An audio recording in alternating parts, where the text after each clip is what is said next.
حين يلتقي المغرب ونيجيريا فإن أفريقيا بأكملها تكون على موعد مع مباراة لا تشبه سواها.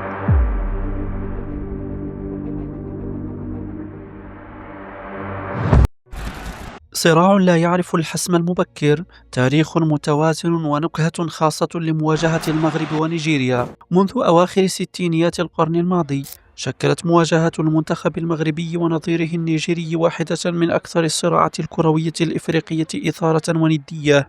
أرقام متقاربة وانتصارات متبادلة وتعادلات عنيدة جعلت هذا اللقاء عصيا على التوقع. مهما اختلف الزمان أو تغيرت البطولة، كانت البداية ساخنة خلال تصفيات كأس العالم 70 900 وألف، حين تبادل المنتخبان الفوز ذهابا وإيابا، في إشارة مبكرة إلى أن هذا التنافس لن يكون عابرا. ومع مرور السنين تعمق الصراع وأكثر، خاصة خلال السبعينيات القرن الماضي التي شهدت ذروة الاحتكاك بين الطرفين في كأس إفريقيا 60 و70 900 وألف وتصفية أولمبياد العام نفسه. تفوق مغربي في بعض المواعيد ورد نيجيري قاس في أخرى، ليظل الميزان متأرجحا دون هيمنة مطلقة.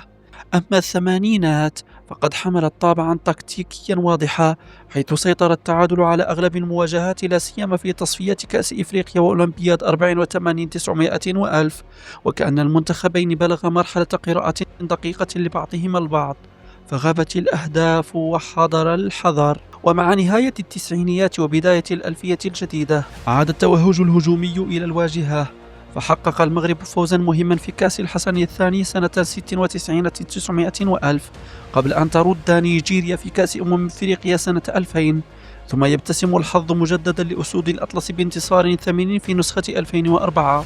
أكد أن المغرب يعرف كيف يكسب الرهانات الكبرى أمام النسور الخضر، وتعكس الأرقام الإجمالية هذا التكافؤ بوضوح: 14 مواجهة، 6 انتصارات للمغرب مقابل 4 لنيجيريا، و4 تعادلات مع تقارب كبير في عدد الأهداف المسجلة بين الطرفين. إحصائيات لا تمنح أفضلية واضحة بقدر ما تكرس فكرة الصراع المفتوح الذي تحكمه التفاصيل الصغيرة واللحظات الحاسمة.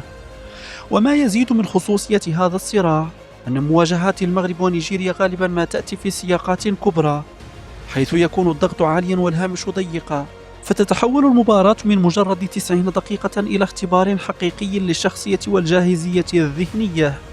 وفي مثل هذه المواعيد لا ينتصر فقط من يملك المهارة، بل من يحسن تدبير اللحظة ويجيد قراءة الجزئيات الصغيرة التي تصنع الفارق. فنيجيريا بتاريخها القاري العريق ولاعبيها ذوي القوة البدنية والسرعة العالية ظلت خصما مزعجا قادرا على قلب الموازين في لحظة خاطفة، في حين واجهها المغرب بالتنظيم والانضباط والصبر، ثم الضرب في التوقيت المناسب.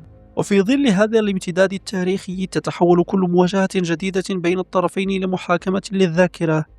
اللاعبون يتغيرون والمدربون يتعاقبون، لكن ثقل القميص وحمولة الماضي يفرضان نفسيهما على أرضية الملعب. الجماهير بدورها تضفي على هذا التنافس نكهة خاصة: مدرجات صاخبة وشغف لا يخبو واستدعاء دائم للذاكرة الجمعية، حيث يتحول التشجيع إلى امتداد للتاريخ وتصبح الذكرى وقودا للحاضر. تكتيكيا كشفت هذه المواجهات في كثير من الأحيان عن صراع عقول قبل صراع أقدام، حيث حاول المدربون كسر النمط وتغيير الإيقاع ومباغتة الخصم دون أن ينجح أي طرف في فرض سيطرة مطلقة. كما كان للجانب النفسي دور حاسم، حيث تلعب المباراة في الذهن قبل المستطيل الأخضر، ويبرز دور القادة القادرين على ضبط الإيقاع في مواجهات حسمت غالبا بلقطات فردية خاطفة. ورغم حدة التنافس والحساسية العالية، ظل الاحترام المتبادل سمة أساسية في علاقات المنتخبين دون انزلاقات كبرى أو عداوات خارجة عن إطار الرياضة. وهكذا يبقى صراع المغرب ونيجيريا مفتوحا على كل الاحتمالات، بلا حسم مبكر ولا نهاية واضحة. كل مواجهة جديدة ليست إلا فصلا إضافيا في قصة طويلة، عنوانها التوازن ومضمونها الندية وروحها التنافس الشريف. وفي النهاية قد تتغير النتائج وتتبدل الأجيال، لكن شيئا واحدا يظل ثابتا: حين يلتقي المغرب ونيجيريا فإن أفريقيا بأكملها تكون على موعد مع مباراة لا تشبه سواها. والسؤال يظل دائما قائما: من يملك الكلمة الأخيرة؟